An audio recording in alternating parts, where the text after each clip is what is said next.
विधानसभा में आज भजनलाल सरकार की ओर से डिप्टी सीएम दिया कुमारी ने बजट पेश किया और इस बजट के अंदर भिलवाड़ा को कई सौगातें मिली है, जिसमें अमीरगढ़ के पास फ्लाइंग स्कूल है। साथ ही भिलवाड़ा की जो नगर परिषद उसको क्रमोन्नत करते हुए नगर निगम की घोषणा यहाँ पर की गई। साथ ही और भी कई घोषणाएं यहाँ पर की गई। इस घोषणा को लेकर भिलवाड़ा की कुछ प्रबुद्ध लोग हमारे साथ मौजूद है, इनसे चर्चा करते हैं कि इस बजट को कैसा मानते हैं। जी सर, आज जिस प्रकार विधानसभा में डिप्टी सीएम दिया कुमारी ने बजट पेश किया, उसको लेकर क्या कहना चाहेंगे?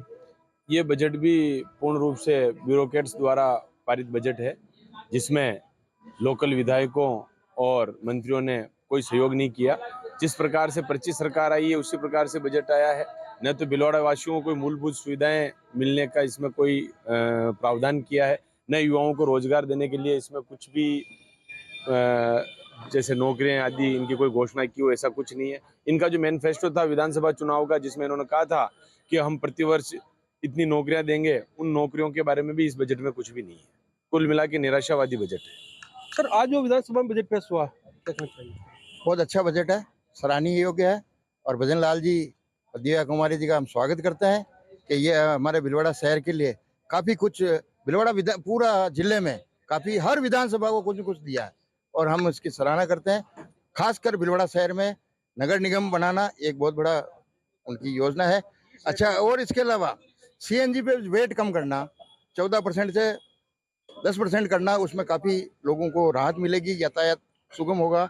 एलिवेटेड रोड जो काफ़ी दिनों से मांग थी, यातायात बहुत जाम होता थे, रास्ते जाम होते थे, अंडर ब्रिज पुलिया की वजह से काफ़ी पानी भरा रहता था और ये एलिवेटेड रोड बनने से मार्ग प्रशस्त होगा और इसमें यातायात सुगम होगा।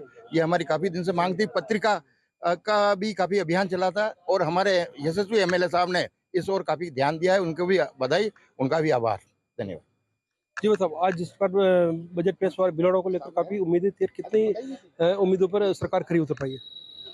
राजस्थान की जो आम जनता है वो 80,000 रुपए से कर्जदार है। एक व्यक्ति पे राजस्थान का जो नागरिक है उस पे 80,000 रुपए का कर्जा है। 5,80,000 करोड़ से राजस्थान कर्जदार है। इस कर्जे को चुकाने का कोई व्यवस्था हमारे बजट में दृष्टिगोचर नहीं हो रही है।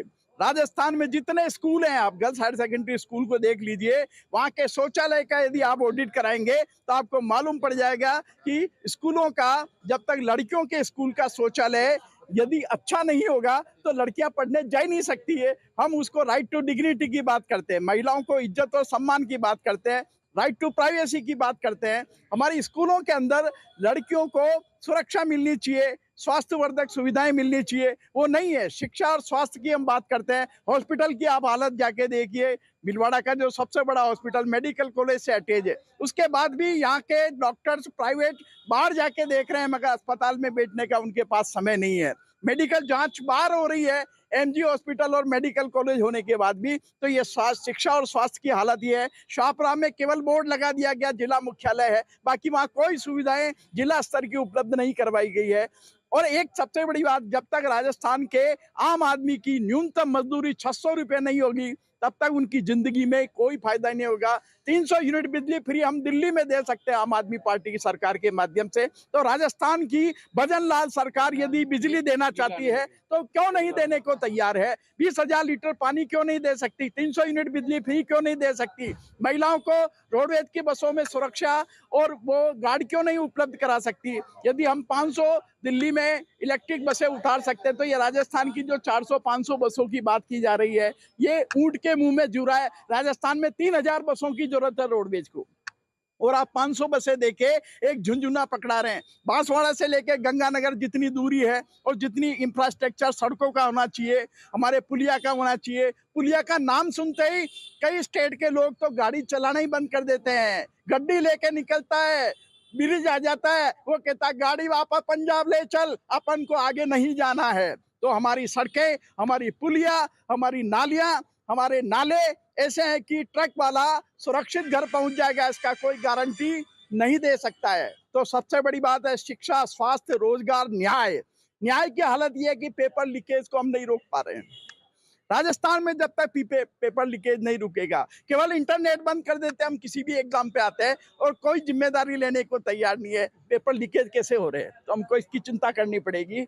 और बजट के अंदर आम आदमी को फायदा होना चाहिए, न कि खास आदमी को फायदा होना है। फसल बीमा नहीं होने से किसानों को कोई फायदा नहीं होता है, फसल की कीमत नहीं मिलती और कीटनाशक और बीज उनको महंगा मिल रहा है, खाद महंगा मिल रहा है, मगर उसको एक लाभदायक मूल्य मिलना चाहिए फसल का, वो नहीं मिल रहा है। ये भी मेरी चिंता का विषय है, इसको लेके सोचना पड़ेगा।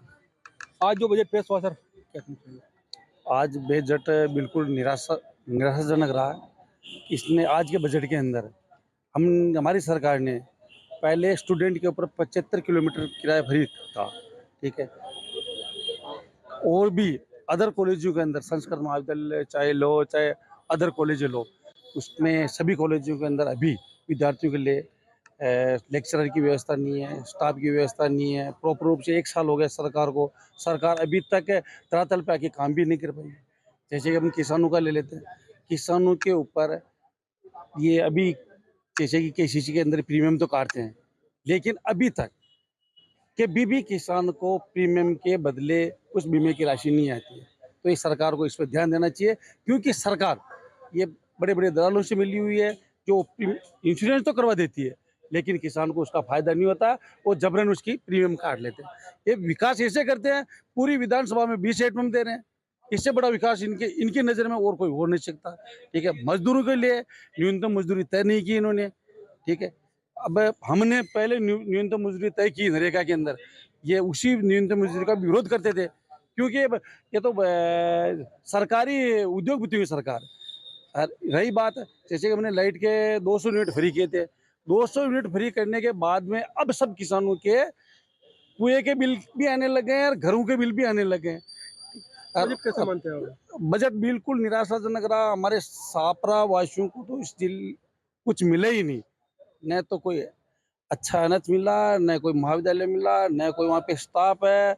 आपके किसानों से लेके स्टूडेंट लेके आप गरीब मजदूरों तक का बिल है नहीं है, तो उद्योगपतियों का बिल है जो मिले जुली सरकार चल रही है। बिल्कुल। तो आज जो डिप्टी सीएम ने बजट पेश किया, भीलवाड़ा को लेकर कैसा मानते हैं, क्या सौगातें मिली है? आज का जो बजट माननीय उप मुख्यमंत्री दिया कुमारी जी ने पेश किया, वो बहुत ही अच्छा बजट रहा है।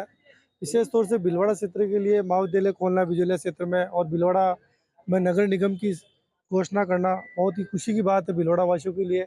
और दूसरी चीज़, एक्सप्रेस वे का जो भीलवाड़ा से जयपुर के बीच में जो उन्होंने घोषणा करी है, ये भीलवाड़ा से जयपुर के लिए बहुत ही अच्छा, यानी कि आवागमन का जो साधन है द्रुत गति से तीव्र गति से जाने के लिए जो किया है, ये बहुत अच्छा साबित होगा भीलवाड़ा वासियों के लिए। और टेक्सटाइल सिटी का जो है वो भी यहाँ भीलवाड़ा में आना, ये अपने आप में एक बहुत बड़ी उपलब्धि है।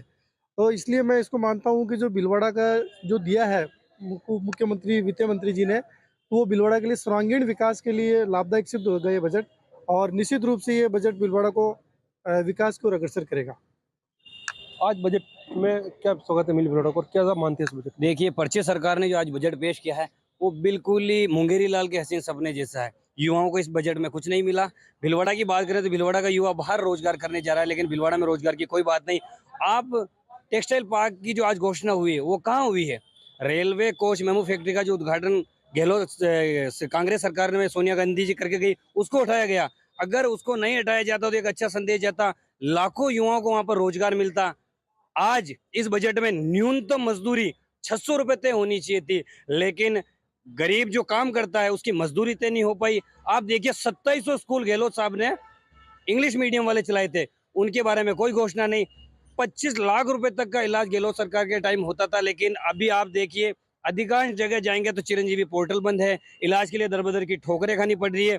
बिल जो 100 यूनिट तक तो बिल्कुल माफ था, 200 यूनिट तक आधा चार्ज था, सभी के बिल आने लग गए हैं। कुल मिलाकर ये जो बजट पेश किया है किसान विरोधी, युवा विरोधी, और भीलवाड़ा को इसमें कुछ भी नहीं मिला, सिर्फ मुंगेरी लाल के हसीन सपने दिखाए गए हैं। बिल्कुल। तो ये थे भीलवाड़ा के कुछ लोग जिन्होंने बजट को लेकर अपनी प्रतिक्रिया दी। किसी ने इस पर अच्छा बताया तो किसी ने इसको भीलवाड़ा के विकास के लिए जिस प्रकार और घोषणा की है, उम्मीद की जा रही थी, उस पर इनका कहना है कि सरकार खरी नहीं उतर पाई। तो जो अगर भीलवाड़ा की अगर बात करें तो जो घोषणा हुई उनमें अमीरगढ़ की हवाई पट्टी के पास में फ्लाइंग स्कूल की घोषणा हुई, साथ ही नगर परिषद को कर्मोन्त करके जिस प्रकार यहाँ नगर निगम की घोषणा हुई, साथ ही भीलवाड़ा से लेकर जयपुर तक का जो ग्रीन कॉरिडोर बनाने के साथ ही कई घोषणा यहाँ पर की है। उसको लेकर भीलवाड़ा के लोगों में खासी खुशी यहाँ पर दिखी जा रही है। लेकिन कुछ लोगों का मानना है कि इन घोषणाओं के साथ अगर युवाओं छात्रों के साथ भी और भी कुछ योजनाएं इनमें जोड़ी जाती है तो शायद ये सर्वांगीण विकास हो सकता था। इंडिया न्यूज के लिए मैं भीलवाड़ा से प्रहलाद तेली। विधानसभा में आज भजन लाल सरकार और चलिए इस बीच एक बड़ी खबर आ रही है, उसका